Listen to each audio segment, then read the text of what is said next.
Senate President Zubiri said yesterday that their discussions on RBH 6 is not tied down to any deadline because it is not like an ordinary bill that quote-unquote can be approved without thinking. It needs time and study po. Your reactions po? Well, magandang umaga. Regarding that question, kasi yung sinabi ni Senate President, meron tayong transcript noon ng press conference niya noong January 15, 2024, and I quote, may nagtanong, like economic provisions, may target date na po ba? Kasi may sinasabi rin na possibly dapat sa zona ni Presidente, may report na niya ito. Ang sagot po ni Senate President, at mayroon akong video, napakasimple lang naman ng amendments na ito. I don't see any problem finishing in this quarter. Before the Holy Week break, I don't see any problem. Kasi tatlo lang naman yung dapat tapos, tatlo lang naman yung tapos, napakasimple. It's otherwise, it's not specific. It's otherwise. So yun ang sinasabi lang ni Senate President. At yun lang ang sinasagot ng House of Representatives. At meron pa silang meeting with the leadership, with the Speaker and the Senate President. And I understand, ito nga, nung nasa Malolos kami, inuulit ko lang, nandun ako with the Speaker, na pag-usapan na lang at tapusin nila kaagad by March. So, yun ang sinabi namin at yun ang palagi naming sinasabi kasi kailangan nito ng ating Pangulo.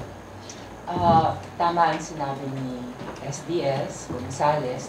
Ito pong pinangahawakan at pinaniniwalaan namin mga members of the House of Representatives. Ano po, nagawa namin na yung aming part with regard to resolution of both houses number 6. So, the ball is on this side of the Senate. At naniniwala naman kami sa kanilang kapasidad upang talakayin ang napakahalagang panukalang ito.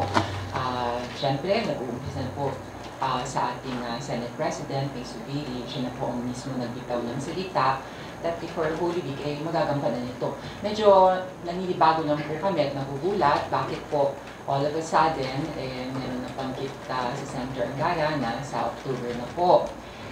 Alam niyo po, ang katotohanan is kung yan ay pag-uusapan pa lang natin starting October, ang deliberations, it's like literally killing this bill, unless of course that is the real intent, no? But I'm not one to judge the intentions of our senators. Naniniwala po kami sa House of Representatives sa kanilang binitawang salita.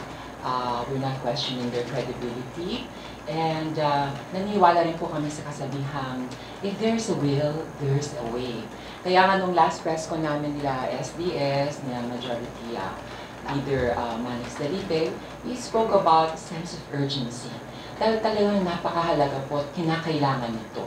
Meron tayong isang batas na naantala, yung Public Services Act, na pina-question sa ating Korte Suprema. At hindi po ito may implement kung hindi mo natin ipapasa kaagad ang RBH 6 at taklaruhin natin. Totoo naman po ang sabi ni Senate President May Zubiri. Napakasimple naman po ng mga economic provisions. Very specific. Ano ba?